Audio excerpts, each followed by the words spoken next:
মহামান্য হাইকোর্টের এই রায় কার্যত বেআব্রু করে দিল সেই নেক্সাসকে যে অতৃপ্ত প্রেতাত্মারা চেয়েছিল ৩২,০০০ পরিবারের চোখের জলের বিনিময় পলিটিক্যাল ডিভিডেন্ড কুড়োতে। যে রাজনৈতিক কাকচিল শকুনরা এতগুলো মানুষকে কাঁদিয়ে রাজনীতির ময়দানে ফায়দা লুটতে চেয়েছিল, আমরা দেখেছিলাম যে একজন বিচারপতি তার সিঙ্গেল বেঞ্চের রায়ে যে নির্দেশ এসেছিল, সেই বিচারপতি যখন পরবর্তীকালে সাংসদ হন এবং বিভিন্ন সময় তিনি সংবাদ মাধ্যমকেই জানিয়েছিলেন যে তিনি বিচারপতি থাকাকালীন বিজেপির সাথে তিনি যোগাযোগ রেখেছেন এবং বিজেপি তার সাথে যোগাযোগ রেখেছিল।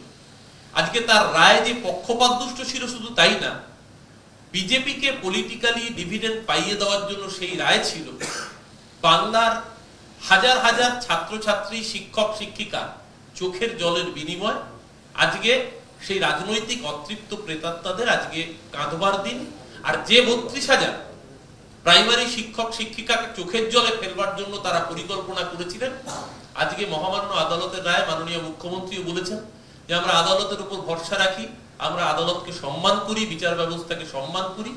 আজকের এই রায় কার্যত বাংলা বিরোধীদের মুখে চুনকালি লেপে দিয়ে যারা চেয়েছিল এর থেকে পলিটিক্যাল ডিভিডেন্ড কুড়োবে বলে, তাদের মুখে আবার প্রমাণ করে দিল চুনকালি লেপন করে যে এই রায় কতটা বাংলা বিরোধী ছিল, এই রায় কতটা পলিটিক্যালি সিঙ্গেল বেঞ্চের রায়, মোটিভেটেড রায় ছিল।